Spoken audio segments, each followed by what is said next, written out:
चिड़िया का घर मिट्टी और सूखी घासों का बना था, जो जगह जगह से टूटा हुआ था। अंदर रानो चिड़िया का परिवार गर्मी से बेहाल था। माँ, माँ, मुझे बहुत गर्मी लग रही है। मेरा दम घुट रहा है माँ। हाँ माँ, पानी भी इतना गर्म हो गया है कि पिया नहीं जा रहा। क्या हमारे घर में कभी पंखा या ठंडक नहीं होगी? मेरे प्यारे दुलारो, थोड़ा धीरज रखो। मैं अभी तुम्हारे लिए नदी से ठंडा पानी लेकर आती हूँ। अरे रानो, इस लू में बाहर मत जा बेटी। धूप इतनी तेज है कि पंख जल जाएंगे। हे भगवान, हमारे जैसे गरीबों पर दया कर। रानो, मैंने आज बड़े बड़े पक्षियों के बगीचों में जाकर काम मांगा ताकि कुछ पैसे कमाकर पक्का घर बना सकूं। लेकिन कालू कौवे और मिट्ठू तोते ने मुझे धुतकार कर भगा दिया।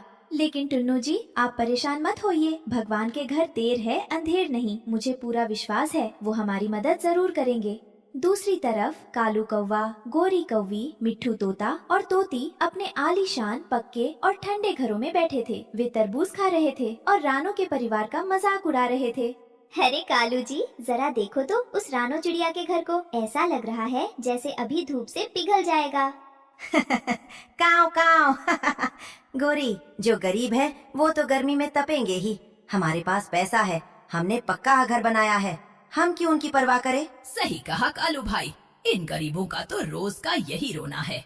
इन्हें हमारे इलाके से दूर ही रहना चाहिए। रानो चिड़िया एक पेड़ की सूखी डाल पर बैठकर फूट फूट कर रो रही थी। वो बहुत बेबस महसूस कर रही थी। हे ईश्वर, मेरे बच्चों का गर्मी से बुरा हाल है। मेरी बूढ़ी सासू माँ बीमार है। हम इस गर्मी में कहाँ जाएं? क्या इस पूरे जंगल में कोई हमारी मदद नहीं करेगा? अचानक आसमान से एक ठंडी हवा का झोंका आता है। चारों तरफ चमकीली बर्फ के कण गिरने लगते। नो के टूटे घर की जगह एक बेहद खूबसूरत, पारदर्शी और चमकदार बर्फ का घर बन जाता है।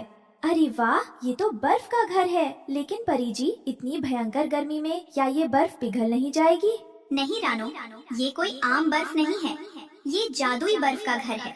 बाहर कितनी भी गर्मी क्यों ना हो, ये कभी नहीं पिघलेगा। रानो का पूरा परिवार उस जादुई बर्फ के घर के अंदर जाता है। अंदर जाते ही उन्हें असीम ठंडक मिलती है। बच्चे खुशी से नाचने लगते हैं। वाह, कितना ठंडा है ये घर। माँ, यहाँ तो बिल्कुल भी गर्मी नहीं लग रही। हाँ भैया, ऐसा लग रहा है जैसे हम बादलों के बीच आ गए हैं। माँ, अब हम कभी गर्मी से नहीं परेशान होंगे। जीती रह रानो बेटी, तेरी वजह से आज इस बूढ़ी हड्डियों को आराम मिला है। भगवान उस परी का भला करे। रानो, आज मैं बहुत खुश हूँ। हमारे बच्चों के चेहरे पर मुस्कान वापस आ गई है। बाहर धूप और तेज हो जाती है। गर्मी इतनी बढ़ जाती है कि अमीर पक्षियों के पक्के घर भी तपने लगते हैं। कालू कौवा और उसका दोस्त भुल्लाबाज गर्मी से हाँफ रहे हैं। तभी उनकी नजर रानो के ठंडे बर्फ के घर पर पड़ती है। उफ, ये कैसी गर्मी है। मेरा तो दिमाग फटा जा रहा है। लेकिन जरा उधर देखो बुल्ला भाई, उस रानो चिड़िया के घर से तो ठंडी ठंडी भाप निकल रही है। हाँ कालू, मैंने देखा था। एक जादुई परी आई थी और उसने रानो को ये जादुई बर्फ का घर दिया है जो कभी नहीं पिघलता। क्यों न हम इस घर को चुरा लें? बिल्कुल सही सोचा। इस भयंकर गर्मी में असली मजा तो उस बर्फ के घर में ही आएगा। आज रात जब सब सो जाएंगे, हम उस घर को उठाकर अपने इलाके में ले आएंगे। रात का समय था। चारों तरफ अंधेरा था। कालू कौवा और भुल्लाबाज दबे पांव रानो के बर्फ के घर के पास पहुँचते हैं। भुल्ला भाई, धीरे, आवाज मत करना। चलो, इस घर को नीचे से पकड़कर उठा लेते हैं। ठीक है, 1, 2, 3, उठाओ। जैसे ही कालू और भुल्लाबाज अपने पंखों और पंजों से उस जादुई बर्फ के घर को छूते हैं, एक जोरदार जादुई झटका लगता है। कड़कड़ाती बिजली जैसी आवाज होती है और वे दोनों दूर जाकर गिरते हैं। उनके पंख बर्फ की तरह जम जाते हैं और वे थर थर कांपने लगते हैं। अरे बाप रे, मरी गयो। मेरे पंख तो जम गए। मैं हिल भी नहीं पा रहा हूँ। बचाओ बचाओ, ये तो जादुई घर है। इसने हमें जकड़ लिया है। रानो चिड़िया, हमें माफ कर दो, हमें बचाओ। आवाज सुनकर रानो, टुन्नू और बच्चे बाहर आते हैं। कालू भाई, भुल्ला भाई, आप लोग रात के इस पहर यहाँ क्या कर रहे हैं? और आप ऐसे कांप क्यों रहे हैं? रानो, ये हमारी मदद करने नहीं बल्कि हमारा घर चुराने आए थे। जादुई घर ने चोरों को सजा दी है। हाँ टुन्नू भाई, हमसे बहुत बड़ी गलती हो गई। हम घमंडी थे। हमने तुम्हारी गरीबी का मजाक उड़ाया।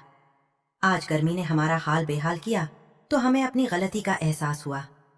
कृपया हमें माफ कर दो, वरना हम ठंड से मर जाएंगे।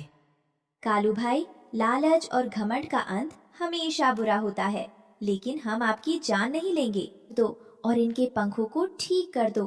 घर से एक हल्की सी रोशनी निकलती है और दोनों ठीक हो जाते हैं। धन्यवाद रानो चिड़िया, तुम्हारी दयालुता ने हमारी आंखें खोल दी।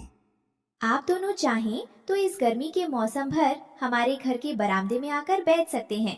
यहाँ आपको पूरी ठंडक मिलेगी। तुम्हारा बहुत बहुत धन्यवाद रानो। अब कालू कौवा और भुल्लाबाज सुधर चुके थे। वे रानो के परिवार के साथ मिलकर रहते हैं। सभी पक्षी अब रानो का सम्मान करते हैं और पूरा परिवार खुशी खुशी उस जादुई बर्फ के घर में रहता है।